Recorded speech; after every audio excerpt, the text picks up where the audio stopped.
Trumpers. Since the election of Trumpers to the highest post on Spaceship Earth, there's been an alternating refrain of a handful of concepts, phrases, thoughts from primarily ancient sources tumbling through my brain, with what I can only consider the purpose being to calm and guide me through what is inarguably an ever-growing omnipresent shitstorm.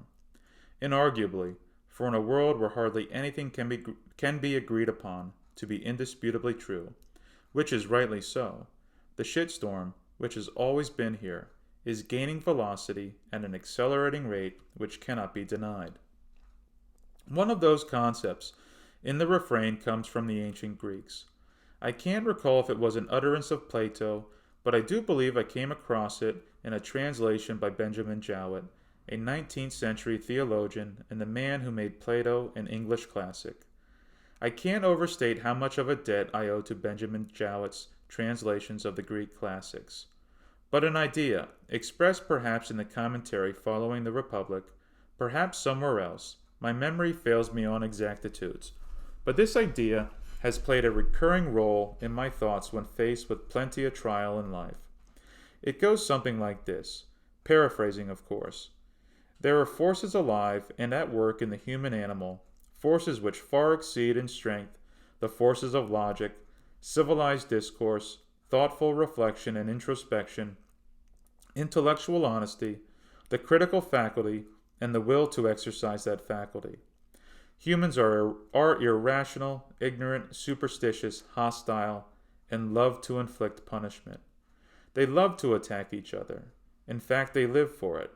All the words in the world, all the brilliant arguments under the sun philosophy and logic can devise, are no match and pale in comparison to the breadth of power that these irrational and hostile forces exert in the human theater. I'm sure to be omitting and embellishing at places, but the essence of this idea, an ancient idea, to my mind will always be immediate, present, and applicable to the here and now. Trumpers brings the world into stark relief. There's nothing new to what he's doing. All politicians lie. Most people lie at some point in their lives, even if it's just a small white lie. If it was only a matter of pointing at Trumpers and calling him out as a liar, wagging our fingers at him every time he lies, it would be rather hypocritical and sanctimonious of us, the good people of the earth. That's what people do. We all lie at some moments in our lives to get us through a job, a day, a work or family relationship, whatever the case may be. Even the best of us lie at some point. No qualms there. Lying at times is a necessary survival and peacekeeping tool. And sure, the big bad world is a scary place where horrible things happen all the time. Quite a few people know this before they hit puberty. So even though what Trumpers is doing isn't new, especially in the political arena, that being lying through his teeth, the scale and scope to which he takes fabricating bullshit out of whole cloth is staggering and unprecedented. Somewhere there may be a minuscule, stray morsel of a fractional half-truth to his message, sometimes even more than that. For example, terrorism is a real threat to the world, as are drugs, and the middle class is hurting because all those manufacturing jobs, which once a single breadwinner could pay a mortgage with and raise a family on, are long gone because of automation, other advancements in technology, inflation, and cheap third world labor. I think that's the main thrust of why middle America voted for him. Frustration over the lack of decent paying jobs in middle America. But to get back on track in regards to what sets Trumpers' lies apart from what I would consider a very common human trait, is his method and the position he now holds in the world's power structure. The man is so crass and vulgar and shamelessly cavalier in his disregard for the truth. Hunter S. Thompson once said of Nixon that he lies like he breathes. The difference with Trumpers is there is no pretense to telling the truth. There is no subterfuge in an attempt to obfuscate the truth. The man blurts out whatever is on the top of his head, reflexively, without pause, without a moment's reflection, without a moment's consideration of the consequences of his words. It'd be one thing if it was Joe Blotto at the end of the bar, with his ass crack hanging out, precariously holding his position on a stool, spouting whatever batshit crazy nonsense entered his head. He's not. He's the leader of the free world. And the words slathering out of the mouth of this leader of the free world are all id, unconscious, instinctive, impulsive, and unchecked by the ego, with a ripple effect felt the world over. This man is the President of the United States of America. The most powerful position in the world is held by a man with a 9-year-old's vocabulary. We're good, they're bad, they're very bad, bad guys. We're good, good guys, huge, very huge, the best, very best, the worst, very worst. This is the extent of his descriptions for anything and everything. A man doing everything in his power by expressing his worldview in such oversimplifying terms as to render language meaningless. This isn't Joe Blotto at the end of the bar. This is the President of the United States of America. It's as if the man has a team of advisors studying Orwell's 1984 and Hitler's Mein Kampf and combining the two for his playbook. Lie after lie after lie. So many lies, the journalist can't keep up with exposing his lies. From Obama's birth certificate propaganda, the size of the inauguration crowds, claims of the murder rate as being the highest in 47 years, grossly overestimating his personal wealth, wildly underestimating the role his father played in launching his real estate career, the fact that if he'd simply put the money his father gave him decades ago in index funds, he'd be even more wealthier, in spite of all his bloviating. The common thread to most of his lies are they are usually fantastically oversimplified misstatements, easily disprovable, all which his supporters and detractors already know are false, with his supporters simply not giving a shit to their veracity. They want those manufacturing jobs from the 1970s to step through a time machine. The very essence and source of all the discomfiture this egomaniacal asshole has wrought across the land. The man flat out doesn't give a shit about facts or truth. His unabashed boldness through it all. And this fact is so completely obvious and transparent. It's the very definition of the word, to see straight through in plain day. The whole world knows it, even the people who voted for him. The people who said, fuck the system, I want more money in my pocket and I don't care what it takes to accomplish that. There were 2 weeks back in 1957 when the dream of Americana was a reality. Hillary isn't the answer. She and Bill have blood on their hands dating back to their days in Arkansas. Trumpers is a clean slate as far as politics is concerned. What the hell? What do I have to lose? I can't pay my mortgage anyway. Let's put this Trump fucker in office. He has some shiny buildings in New York and Las Vegas, which is more than I have. Hillary, please, you can't listen to Hillary for more than 2 minutes before your face starts twitching. So goes the thinking process of middle America. The political system has always been a sleight of hand parlor game, until Trumpers. Which brings us to the crux of this brouhaha over Trumpers. There is no nuance, there are no smoke and mirrors, just the stark relief in which he embodies and personifies all the basest and ugly instincts and impulses and fears of the human animal. A second collection of thoughts in the refrain, which comes and comforts me through the valley of the shadow of death, comes from the Tao Te Ching and Art of War. An amalgam of sorts in reference to knowing when to confront your enemy, measuring what you stand to gain or lose. If you even can quantify the stakes, and if you're unable to, how much harder a decision you have to make.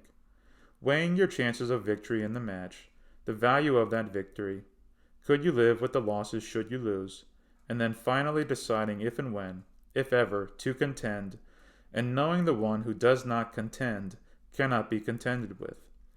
Essentially, is it worth it? What does the world have, if anything, that I want? And what am I willing to risk in order to get it? This second thought cluster weaves its way in and out of the refrain with the Greek lesson. Most people want certainty, something concrete, a sure thing. Security in this life and the next. Religious belief provides them with this. An immutable latticework connecting all historical, present, and future events. a fabric running through all of time with a personal, anthropomorphic being residing in the space between spaces, holding it all together by his very being, waiting with an explanation in heaven for all of us. The explanation to explain and absolve everything. Politicians promise them this too, a temporal measure of this, a promise which must be made, an impossible promise. Change, hope, no new taxes, you'll be better off 4 years from now. Were you better off 4 years ago than you are now? Mexicans exit stage right, and the granddaddy of them all, make America great again. Could you fashion a slogan more Orwellian than that?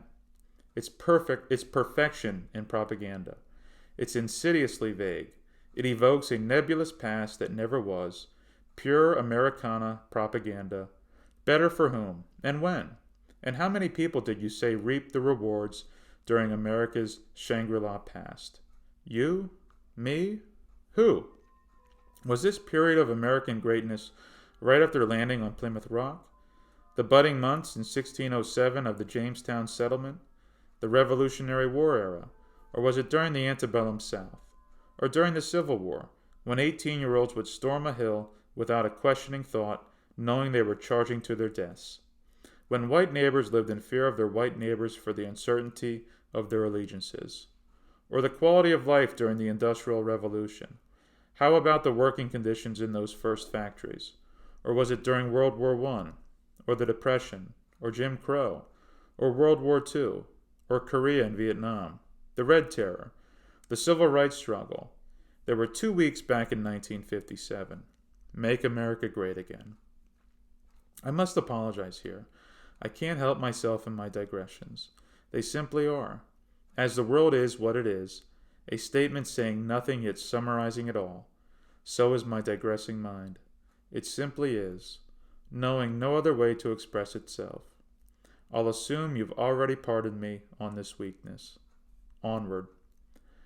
Other than the inalienable right to walk this earth, what else is at stake for me in this contest?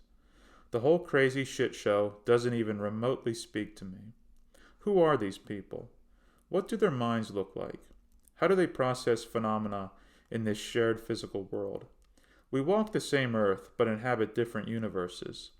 Each perspective equally an undifferentiated plane to the other. What is all the conflict for, except for a self-consuming engine of conflict? The right to walk the earth? Fear of death? The unthinkable, that this is it. Ourselves know it, even if our minds refuse the body's knowledge. At our unconscious cores, our physical systems know this, and desperately flail out for more life, at whomever else is suffering and expense. But that is the unthinkable, and untrue, I do think. All my intimations proclaim there is more. But I do not know, and therein lies my shared advantage with Socrates and plenty of others I've yet to meet and greet. The ancient Greek lesson, the Tao Te Ching and Art of War cluster, along with Nietzsche's phrase the botched and the bungled, although not in the context in which he used it, has been the refrain in my head since the election. More of, in the sense, the world is fundamentally defective, always has been, always will be, which brings me back to when, or if, to ever contend. Before the election, it was all laughs, a snake oil salesman turning the art of campaigning on its head.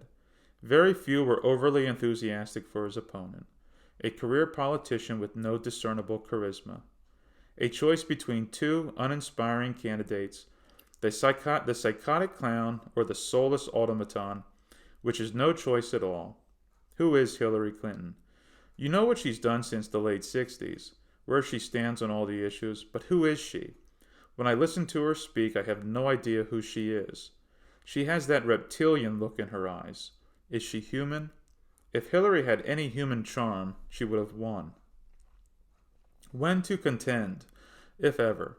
What the hell is going on in this world? This past election has served to illustrate this quandary in the harshest of terms. This man has waged a war on words with every group of people except heterosexual white Anglo-Saxon men.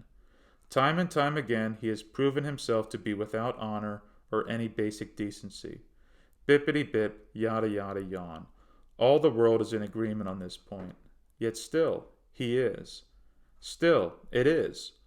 This is our world, and he is the most influential man in it. There is no way around that. It must be faced. Let's cut to the quick of things. All this indignation, all justifiable, after appraisal, can be exchanged for a bag of farts, and the man who sold his bag of farts will have been cheated. What a silly game we play in our futile attempts to superimpose a deeper meaning on world events. The world is a will to power and nothing more. Nietzsche. What succinct brilliance.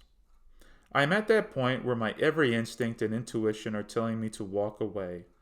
Walking away in this sense, removing all personal emotion from world affairs. Was there ever a time it behooved me not to? And extending this removal of personal emotion from familial relationships and friendships in general. Don't take this as callousness, for it is the exact opposite. An attempt at acceptance with no conditions. For love to be true, I'm growing into the conclusion there must be no terms at all in the bargain.